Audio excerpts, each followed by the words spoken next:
स्वागत करता हूं मैं आप सभी छात्र एवं छात्राओं को आपका अपने YouTube channel struggle arts classes में।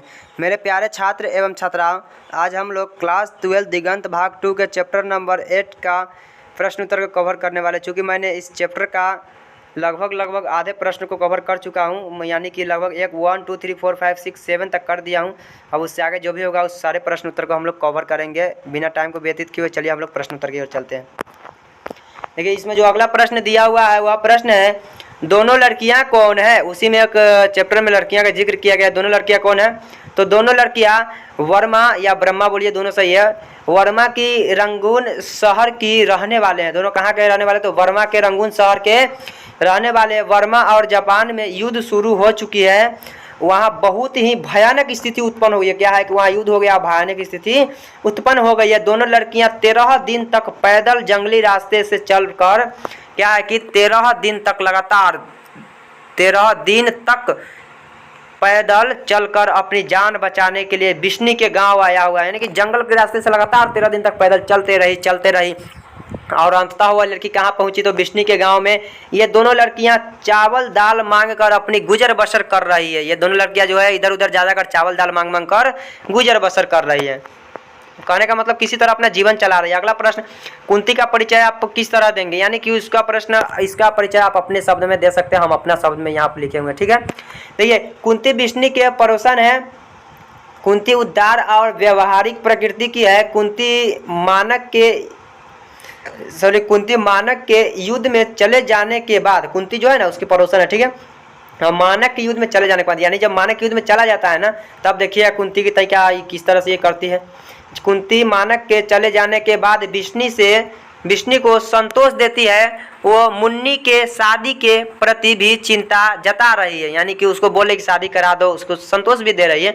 वो कहती है कि विसंदेही मुन्नी बिटियां अब सयानी हो गई है, कोई अच्छा सा घर वर देख कर मुन्नी की हाथ पीले करवा दो। कहने का मतलब कि कोई अच्छा सा घर वर देख दो, यानी कि कोई अच्छा सा दुल्हा देख दो और देख करके क्या करो, इसकी शादी उदी करवा दो, क्योंकि ये बड़ी हो गई है। हाथ पीला करवा दो मतलब शादी करवा दो।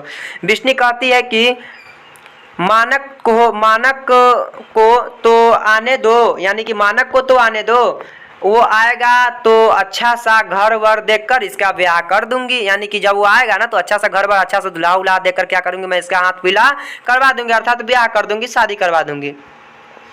अगला प्रश्न, मानक और सिपाही एक दूसरे को क्यों मारना चाहते हैं? इंपॉर्टेंट प्रश्न है। मानक वर्मा की लड़ाई में भारत की ओर से अंग्रेज के साथ लड़ने गया था। किस लड़ाई में? तो वर्मा की लड़ाई में। कहाँ से गया था? तो भारत की ओर से। किसके लिए लड़ने के लिए? तो अंग्रेज के साथ गया था और भारत की ओर से गया था लड़ने के लिए, ठीक है। दूसरी ओर के वे पक्ष जापानी थे। सेना एक दूसरे का दुश्मन है। सही बात है, निश्चित ही दुश्मन है, दोनों दो तरफ से है। इसीलिए वे अपने आप को देश के प्रतिनिधित्व करते हैं। अब सही बात है, जो जिस देश की ओर से जाएगा उसी देश का प्रतिनिधित्व करेगा, तो वही बात है यहाँ पर। मानक और सिपाही अपने को एक दूसरे का दुश्मन समझते हैं, इसीलिए वो एक दूसरे को क्या करना चाहते हैं? मारना चाहते हैं। दोनों एक दूसरे का दुश्मन समझ के एक दूसरे को मारना चाहते हैं। आप अपने शब्द में भी इसका उत्तर लिख सकते हैं, कोई दिक्कत नहीं है। अगला प्रश्न देखिए, मानक स्वयं को वहशी और जानवर से भी बढ़कर क्यों कहता है? यह भी इंपॉर्टेंट प्रश्न है।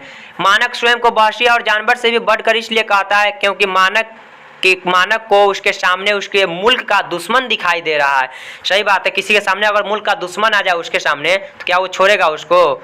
यही वजह है कि मानक के सामने एक मुल्क का उसके दुश्मन आ गए, उसके मुल्क का दुश्मन, और मानक क्या करना चाह रहा है? और वो उस दुश्मन को बेरहमी के साथ बुरी तरह से घायल कर दिया। मानक क्या किया है? मार मार के बेरहमी के साथ घायल कर दिया है और उसे मारना चाहता है। यहाँ से पैराग्राफ चेंज करके देखिएगा, थोड़ा सा और लिख दिए हैं।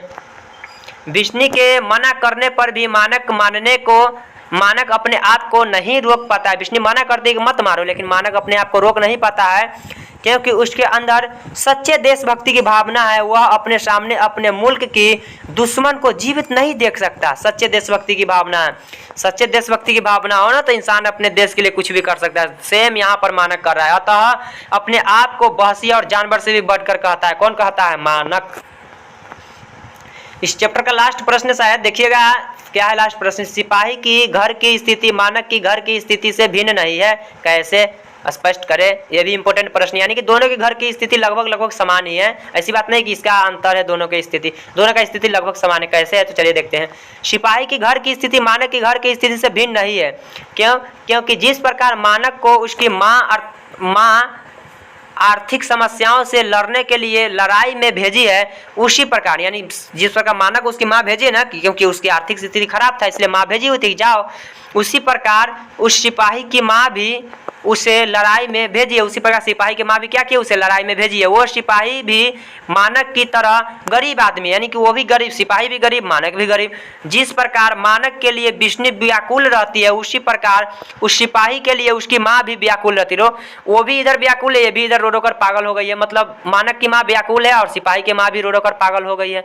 इधर मानक की बहन व्याकुल, उधर सिपाही की पत्नी व्याकुल, इधर मानक की बहन व्याकुल है, उधर सिपाही की पत्नी। इस प्रकार मानक के घर की स्थिति सिपाही के घर की स्थिति से भिन्न नहीं, अर्थात दोनों घर की स्थिति उसी प्रकार का। इस प्रकार चैप्टर 8 का ये प्रश्न उत्तर हुआ खत्म, जो कि ये भाग दूसरा था। भाग 1 में हम 1 से 7 तक बताए हुए, इसमें 8 से हो गया 13 तक। तो कैसा लगा आप लोगों को वीडियो अगर अच्छी लगी तो वीडियो कर देना, लाइक कर देना उन लोगों के पास शेयर जो अगली ईयर देने वाले एग्जाम। फिर मिलते हैं आप लोगों से हम बहुत ही जल्द इस चैप्टर के ऑब्जेक्टिव MBBI ऑब्जेक्टिव लेकर। जब तक के लिए बाय बाय मेरे प्यारे छात्र एवं छात्राओं, और जय हिंद जय भारत।